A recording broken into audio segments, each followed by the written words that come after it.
আমাদের রুমে আর রান্নাঘরে রঙের কাজ করা শুরু হয়ে গেছে। আর এই যে এটা আমাদের রান্নাঘর, এখন প্রাইমার মারা হচ্ছে, এরপরে রং করা হবে। আর এনারা এখানে খাওয়া দাওয়া করবে, সেই জন্য এখানে রান্নাবান্নায় যে বসিয়ে দিয়েছি। ঘরের জিনিসপত্র বের করে সমস্তটা পরিষ্কার করে রান্না চাপাতে কিন্তু অনেকটাই দেরি হয়ে গেছে।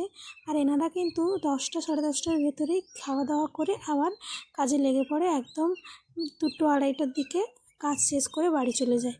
সকালবেলা চা খায়, আর চা খাওয়ার পরে 10টা সাড়ে 10টার ভেতরে কিন্তু খাওয়া দাওয়াটা কমপ্লিট করে নেয়, কারণ রঙে হাত দিলে আর খেতে পারবে না। তো আমরা বলেছিলাম আমরা কিন্তু এখন মাছ খেতে পারবো না, নিরামিষ খাওয়া চলছে। তো উনি বললেন যে তোমরা যা খাবে আমরাও তাই খাবো, আমাদের ডাল আলু সেদ্ধ হলেও চলবে, কারণ আসলে আমাদের নিরামিষ খাওয়া চলছে, লোককে কি নিরামিষ খেতে দেবো?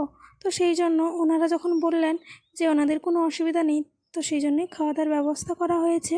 আর ওনাদের বাড়িটা কিন্তু আমাদের বাড়ি থেকে অনেকটা দূরেও, আর আমাদের এই বাড়ির বাইরে ভেতর পুরো বাড়িটাই কিন্তু ওনারাই রং করেছেন। আর আমাদের রুমটা আর রান্নাঘরটা রং করতে বাকি ছিল, তো সেই জন্য ওনাদের দিয়েই রং করা হচ্ছে।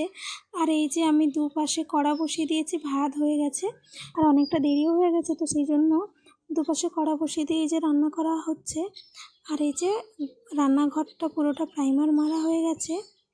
আর এই যে ওনারা বাড়ি যাচ্ছে, আর ওনাদের বাড়িটা অনেকটাই দূরে। আর আমাদের রুমটা কিন্তু রং করা প্রায় অনেকটাই হয়ে এসছে, আর কিছু কাজ বাকি আছে। কালকের মধ্যেই কিন্তু রান্নাঘর আর আমাদের রুমটা পুরোটা কমপ্লিট হয়ে যাবে। তো কেমন লাগলো ভিডিওটি অবশ্যই কমেন্টে জানাবেন, আর আমাদের রুমের কালারটাও কেমন লাগলো কমেন্টে জানাবেন।